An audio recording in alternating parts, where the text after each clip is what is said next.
മദ്യപാനിയായ ഒരു സ്ത്രീക്ക് ഉണ്ടായ ദാരുണ അന്ത്യം. സംഭവം നടക്കുന്നത് ബാംഗ്ലൂരിലാണ്. 2024 ഏപ്രിൽ 2-ാം തീയതിയാണ് രാത്രി 1 മണി സമയം. ബാംഗ്ലൂർ യശ്വന്ത്പൂർ പോലീസ് സ്റ്റേഷനിൽ ഒരു പരാതി കിട്ടി. അതൊരു മിസ്സിംഗ് കേസായിരുന്നു. അവിടെ അടുത്തുള്ള ദേവമ്മ എന്ന് പറയുന്ന സ്ത്രീയെ കാണാനില്ല എന്നായിരുന്നു പരാതി. ദേവമ്മയ്ക്ക് 55 വയസ്സ് പ്രായമുണ്ട്. ഒരു ഹോട്ടൽ തൊഴിലാളിയായിരുന്നു ദേവമ്മ. ദേവമ്മയുടെ മക്കളാണ് പരാതി കൊടുത്തത്. 7 മണിക്ക് പോയാൽ അമ്മ വരുന്നത് 11 മണി കഴിഞ്ഞിട്ടാണെന്നും വൈകിട്ട് അമ്മ ബാറിൽ പോകാറുണ്ടെന്നും അവർ പോലീസിനോട് പറഞ്ഞു. ദേവമ്മ കർണാടകയിലെ റിച്ചൂർ സ്വദേശിനിയാണ്. അവിടെ ഭർത്താവും 3 മക്കളുമായി ചേർന്ന് നല്ല സന്തോഷത്തോടു കൂടി ജീവിച്ചു വരികയായിരുന്നു. പെട്ടെന്ന് ഭർത്താവ് മരണപ്പെട്ടു. അതോടുകൂടി അവർ സാമ്പത്തികമായി തകർന്നു. അങ്ങനെ 3 മക്കളെയും കൊണ്ട് ബാംഗ്ലൂരിലുള്ള അമൃതഹള്ളിയിലേക്ക് ദേവമ്മ വന്നു. അവിടെ ഒരു ചെറിയ വീട് വാടകയ്ക്കെടുത്തു. മക്കളെ നന്നായി പഠിപ്പിച്ചു. 20 വർഷത്തിന് ശേഷം അവർ സാമ്പത്തികമായി ഉയർന്നു. ഹോട്ടലിലാണ് ജോലി. രാവിലെ 6 മണിക്ക് ഹോട്ടലിലേക്ക് പോയി കഴിഞ്ഞ് വൈകുന്നേരം 7 മണിക്ക് തിരിച്ചു വരും. 7 മണി 8 മണിയോടെ നേരെ ബാറിൽ പോകും. 2 കുപ്പി മദ്യം വാങ്ങിച്ച് ഒന്ന് അവിടെ നിന്ന് കഴിക്കും, മറ്റേത് വീട്ടിലെത്തിയിട്ട് കഴിക്കും. ഇതാണ് ദേവമ്മയുടെ രീതി. മിസ്സിംഗ് കേസ് വന്നതിനെ തുടർന്ന് പോലീസ് അന്വേഷണം ആരംഭിച്ചു. പിറ്റേന്ന് രാവിലെ അവിടെ അടുത്തൊരു ബിൽഡിംഗ് പണി നടക്കുന്ന സ്ഥലത്ത് ഒരു സ്ത്രീയുടെ മൃതദേഹം കണ്ടു എന്ന വിവരം പോലീസിന് ലഭിച്ചു. സ്ത്രീയുടെ ശരീരം നഗ്നമാക്കുകയും വികൃതമാക്കപ്പെട്ട നിലയിലും ആയിരുന്നു. പരിസരത്തുള്ള ഒരു കുറ്റിക്കാട്ടിൽ വെച്ച് അവരുടെ വസ്ത്രങ്ങൾ കണ്ടെടുത്തു.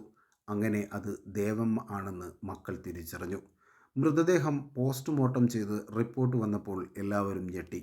അതിക്രൂരമായ ബലാത്സംഗത്തിന് വിധേയമായിട്ടുണ്ട്, തലയ്ക്ക് ഇടിയേറ്റിട്ടുണ്ട് എന്നൊക്കെയായിരുന്നു റിപ്പോർട്ട്. പോലീസ് അന്വേഷണം ആരംഭിച്ചു. ആ ഭാഗത്ത് ഇരുന്ന് മദ്യപിക്കുന്ന ഒരുപാട് പേരെ പോലീസ് ചോദ്യം ചെയ്തു. പക്ഷേ ഒരു വിവരവും കിട്ടിയില്ല.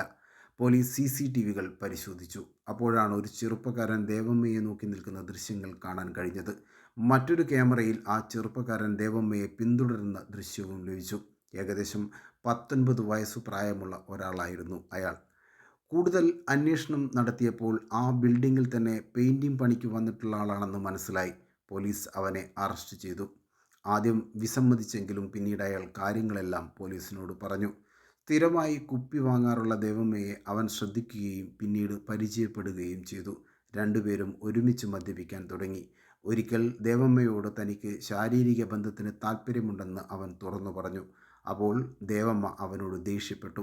ഇനി തൻ്റെ മുന്നിൽ വരരുത് എന്ന് അവർ പറഞ്ഞു. ഇത് അവനിൽ പകയുണ്ടാക്കി. അങ്ങനെ 2024 ഏപ്രിൽ 2-ാം തീയതി രാത്രി 7 മണിയോടുകൂടി ദേവമ്മ മദ്യപിക്കാൻ എത്തി. അപ്പോൾ അവൻ അവിടെ കാത്തുനിന്നു. പിന്നീട് ദേവമ്മ പുറത്തേക്ക് പോയി. അവനും പുറകെ പോയി. ഒരു ചെറിയ വഴിയിലെത്തിയപ്പോൾ ഒരു കല്ലുകൊണ്ട് അവൻ ദേവമ്മയെ ഇടിച്ചു വീഴ്ത്തി. പിന്നീട് ദേവമ്മയെ എടുത്ത് ബിൽഡിങ്ങിനുള്ളിൽ കൊണ്ടുപോയി. ദേവമ്മയുടെ ബോധം പോയിരുന്നു. അതിനുശേഷം അവൻ കാര്യങ്ങളൊക്കെ നടത്തി. കുറച്ചു കഴിഞ്ഞപ്പോൾ ദേവമ്മയ്ക്ക് ബോധം വന്നു. ബോധം വന്നപ്പോൾ അവൻ ഒരു പലക കഷ്ണമെടുത്ത് ദേവമ്മയെ ശക്തമായി അടിച്ചു കൊന്നു. പോലീസ് അവനെ കസ്റ്റഡിയിലെടുത്തു. മുമ്പും ഇതുപോലുള്ള കേസുകളിൽ പ്രതിയാണ് അയാളെന്ന കാര്യവും പോലീസ് മനസ്സിലാക്കി. അവൻ ഇപ്പോൾ ബാംഗ്ലൂർ ജയിലിലാണുള്ളത്. കേസും വിചാരണയും നടന്നുകൊണ്ടിരിക്കുന്നു. കൂടുതൽ വാർത്തകളും വിശേഷങ്ങളും അറിയുവാൻ ഞങ്ങളുടെ ചാനൽ സബ്സ്ക്രൈബ് ചെയ്യുക.